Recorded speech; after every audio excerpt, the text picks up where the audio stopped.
Hello, everyone, and welcome to the Dr. Ollie Show, where we will have special guests, hot topics,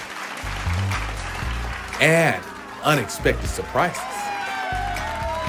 So sit back, relax, and enjoy the show.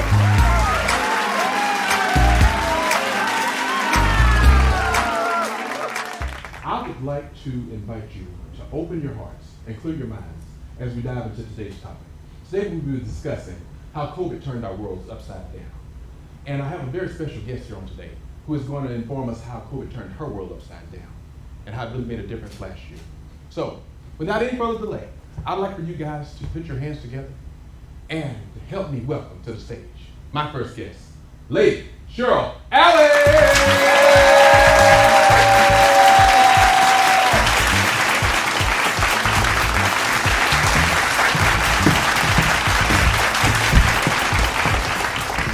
Hello. How are you doing? I'm doing great. How are you? I'm doing really well. I really am. I'm so glad that you're here on today. Thank you. Thank you for inviting me. Yes, ma'am. So how was the drive? How was everything? It was good. I came in last night, stayed with my Oh, daughter. okay. So you didn't have to come in this morning. No, I did not. I heard that it was going to rain. I know. You know, missed all that. My daughter lives in Addison, not too far from here, so I was able to come in. Like took you what, a full 360 turnaround? It did. Yeah. Yes. My husband, he passed away of COVID on January the 23rd, and it just turned my life upside down. It did. I moved here to the East Texas region, due to remarriage 7 years ago, and so I have two, wonderful stepsons, and their mom passed away in September, and then the added effect of my husband, their dad, passing away in January. So it has really affected. That's got to really be like a hard thing. So let's talk about that right there for a moment. As far as you stated that their mom passed away in the month of September, and then that was a toll for you guys, basically with them just, from my understanding, they was just enrolled into college. Yes, and actually I believe it was August. Yes, passed away in August. Yes, they just enrolled. One is attending Tarleton State University, and the other is attending college in Navarro College. And so, as of now, with life, you're still tending to the stepsons? That right now they're staying with their grandmother. They're staying with yes, but they are, and they are coping as good as possible, as well as possible. Okay. So, a lot of people don't know this right here, but as far as the church itself, your husband was a pastor. Yes, he was pastor of Solid Rock House of Praise. Okay. And what city? Yes. What city? In Gilmer, Texas. Gilmer, okay. Gilmer, Texas. Yes. It did. It just, it just took us for a loop. Took us for a loop. And so, but thank goodness, we're hanging in there. We do have an awesome pastor and his wife that have came in and stepped in. Pastor Terrell Copeland and Evangelist Christy Copeland, and so they've been instrumental. And so, we are acclimating them into the ministry, and then, introducing them as full time in January of 2022. Okay. Yes. Okay. So, what would be your position at that point? Right now, I'm director of ministries, and Okay. so I, even before my husband passed, I kind of oversaw all of the ministries, Okay. and so it freed him up to be able to just get up and be able to preach. And so that part will pretty much stay the same. Now, I may transition out because there were so many outreach ministries that we had plans to do and had initially started. We have Reach in Our Communities, which is our nonprofit organization, and that we have been feeding like the football team for Gilmer, things like that, as well as our intentions were to feed children during the summertime in the housing projects in Gladewater and in Gilmer. Would you say that when it comes down to the food programs or anything like that, you guys were doing that during COVID, is that right? Yes, that is correct. That's okay, correct. So would you say that any of that had any part to play in, maybe different ones that was catching it by your husband passing away from it or anything like that? That I'm not sure. I mean, we did have an event. It was like a drive-through, but during the whole time, we were careful. We wore a mask, and so I'm not sure at what point he possibly could have been affected with COVID. So if we rewind, let's talk about this for a moment. we go back 12 months ago, June of last year. None of us would have never thought that this right here would occur. And even with me, I knew, it's not like as if that you're a stranger to me. Right, and right, so, right, you know, right. I've been knowing you now for pretty much long as you got, I think if I recall correct, we was at the barbershop, this had to be probably about 6-7 years ago, and he had brought you over and he had made sure that he wanted to introduce and say, hey, David, this is my wife. I always admired you and just the things that you already do. It's like you came in as a person willing to be able to just do whatever as far as being able to work for you guys' ministry, to be able to enhance everything that you did. And I think that you guys got off to as far as a wonderful start. And from what we can see, it was almost like as if that you guys were like that role model. That's the way that I would like to put it, to become as far as a role model for so many up and coming young couples. And so many people today, they don't see as far as what it really takes to be able to just be someone like as far as in your position and to be able to stand by a great man like that right there. And while we're talking about this right here, another thing that I was going to say is I just want to just stop for a moment and just kind of share a couple of things, because what I really remember about him was the fact that even though your husband was a pastor, he was not like a lot of the ones that I know of. I mean, he was really the most humble person.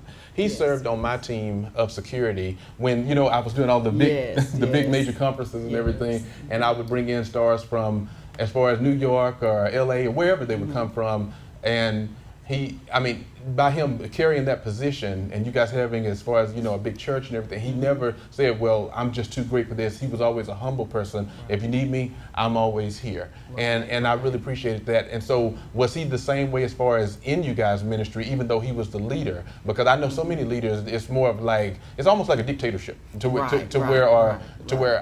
I'm the boss, you do what I say, but was that it with him or? No, it wasn't. Actually the opposite. And I think that is what has helped our ministry to thrive, because he wasn't a dictatorship and everything wasn't dependent on him, you know, the pastor, you know, making sure that the greeters are in place or the choir's in place. Yeah. And so we've been able to stand and continue on, you know, even in his absence, because his vision was to raise leaders, you know, and so if he put someone in a position, he gave them that authority to do their position and not micromanage and things like that. And so I think that is what has helped us to continue to be successful in ministry, and the ministry not fail, because, you know, the pastors passed away and so now we don't know what to do. And so our people at Solid Rock have just stepped up and we're continuing on. And so basically, other than just having someone to come in and speak and preach every Sunday, everything else has always continued as normal. You know what? And I'm going to tell you something. When you said that, that reminded me of there's very few churches that I could say that I know of personally that can do that, especially with one that has lost the founder. Now, you know, of course, if it's a traditional church that has been existing for the last 100 years, you know, in 100 years, you probably went through at least 4 or 5 different pastors. So you're used to the change. But this right here was with the founder. And so he already, he was there. He was there already in the beginning when you got there. And so to just all of a sudden, I mean, it's not like as if it was a long drug out thing. It was like, it was sudden that he ended up passing. That's got to be, as far as what's considered true leadership, to be able to have everybody in place to where even if I'm not here, even if something happens to me, that we can be able to carry on. So when we come back, we're going to take a commercial break right now. But when we come back, we're going to talk about the vision of you guys' ministry, and let's talk about the future and where we're moving on to as of now. All right, we'll be back right after this. Thank you.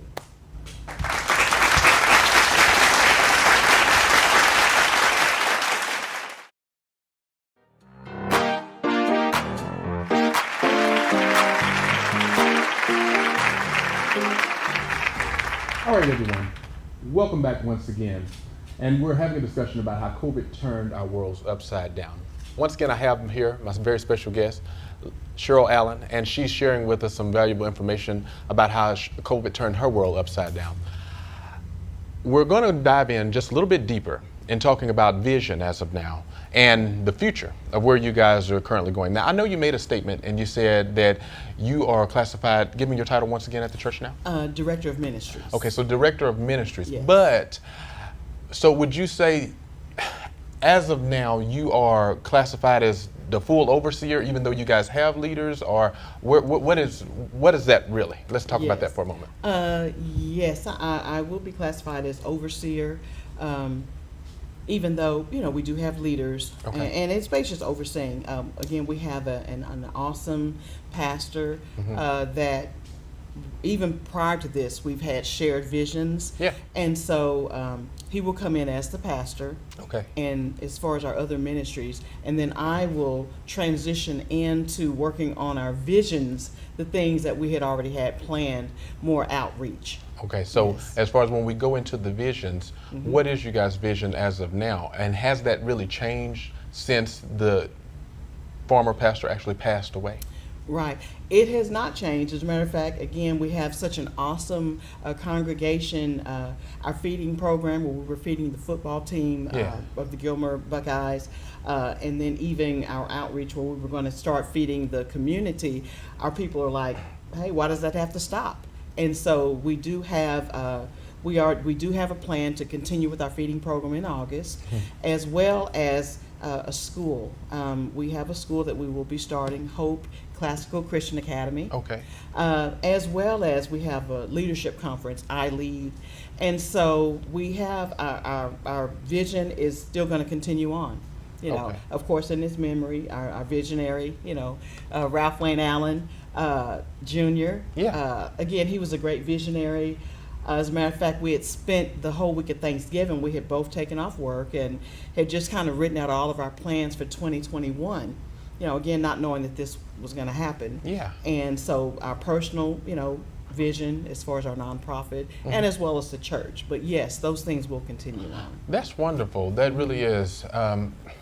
It's just, to me, all of it was caught. I mean, it was just so sudden with Yes. with everything that did occur, and so to know now that you guys we're what, 6 months later? Is that where we are? It Right at is 6 months? exactly 6 months later. Okay. Yes, six So, months later. so to know now that we're at it like about 6 months later, and you are still moving forward with everything, never missing a beat. That's what I was going to state earlier. That as far as I was in East Texas for a number of years, and the leader that I had, we were in a similar situation Yes, to where yes, I do remember. in the beginning stages, but it was almost like it was year after year. As a tragedy almost happened to the leader. The leader didn't pass away, but it couldn't be there and Right, planted. And right. that's where I say that no matter what, and this is for anyone that's watching this as of now, no matter what it doesn't have to be church, no matter what the business is, if you're an entrepreneur and if you have a business, and if you put great people under you to be able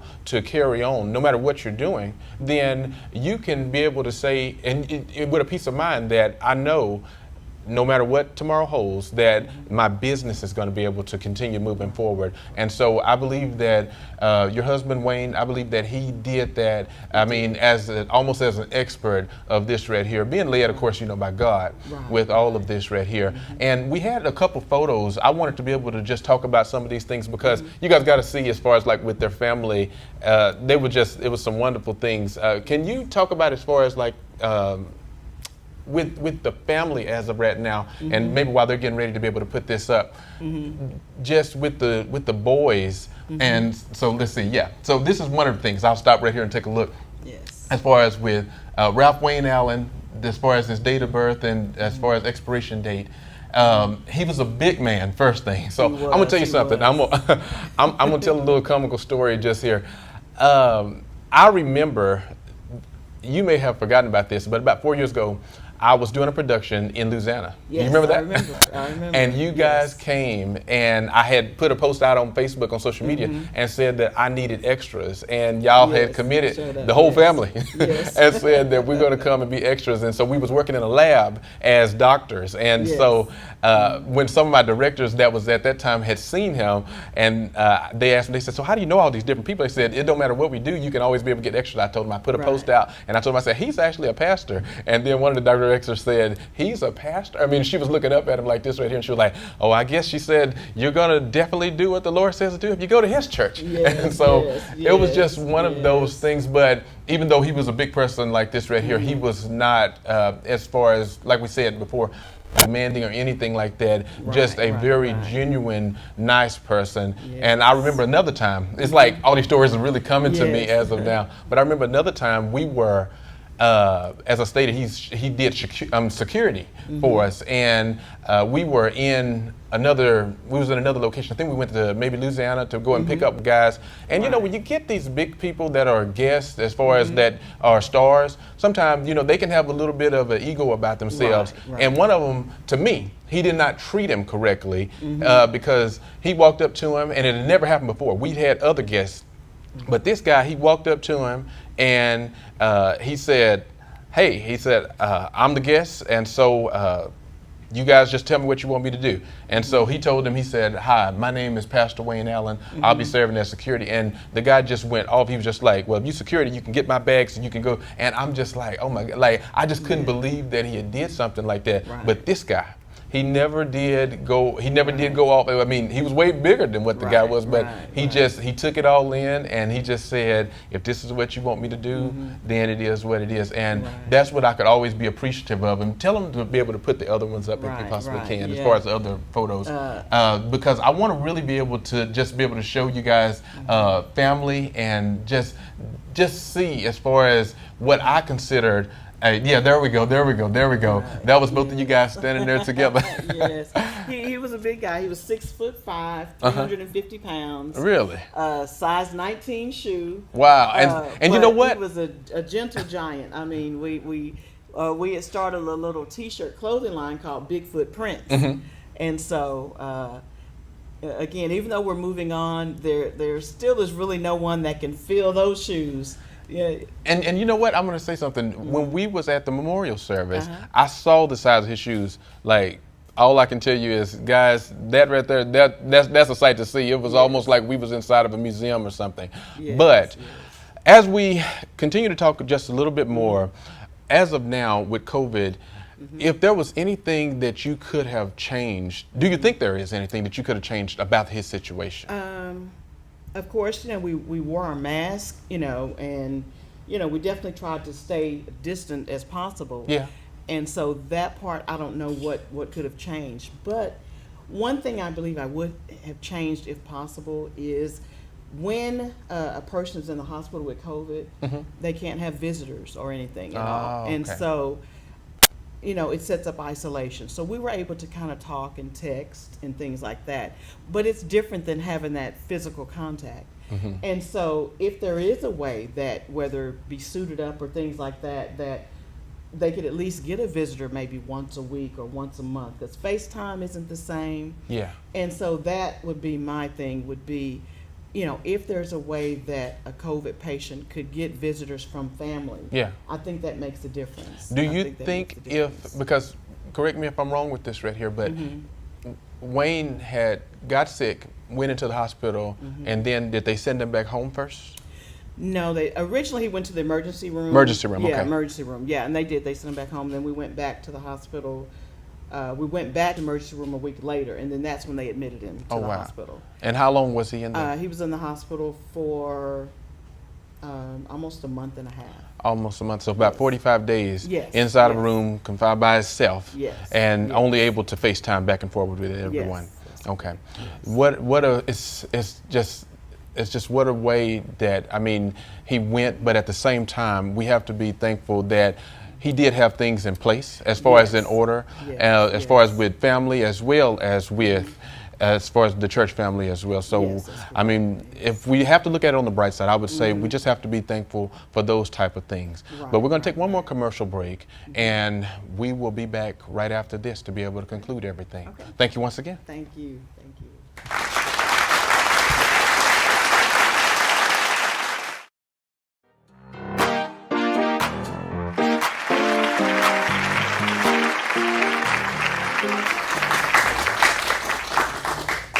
All right, thank you guys once again. So, as we conclude on today, I have here Lady Allen, and she is filling us in on some very valuable information and just sharing her story with us on how COVID had turned her world upside down. She lost her husband, and anyone that loses a significant other, that right there has to be painful. I would like to ask you in final words, of if you could just leave something as far as with our nation as of now of how to be able to deal with all of this and how you've dealt with it and how to be able to prevent, I guess, certain things from taking place. What would be your final words on today? My final words would be, of course, even though the mandate to not wear masks, I continue to wear my mask. Mm-hmm. I have been vaccinated. Gotcha. But I miss my best friend. I lost a husband, a friend, business partner, because we, had businesses and things together. I would just say cherish each moment, because COVID has hit so many families, children, fathers, mothers, things like that. And there's really no specific, a type of individual or anything. It's just really affected families. And so I would just say appreciate, your family members, things like that. And then just still take the proper precautions. I know the numbers are going down, but until there's no more numbers, I would just say be safe. And again, love your spouse, your friend, your children, because again, you just never know. And the only thing that's gotten me through is just my faith, my faith in God. And so, and to know that even though He's not here, I'm still alive, And so I'm going to live and really take advantage and appreciate life more. That's what I've gotten from it, is to appreciate my life more. Right. Okay, alrighty. So we're going to go ahead and we're going to take one more break, and then when we come back, then I'll give final words and we'll conclude from there. Well, but I thank you so much for being here on the show. Thank you for having me on the show.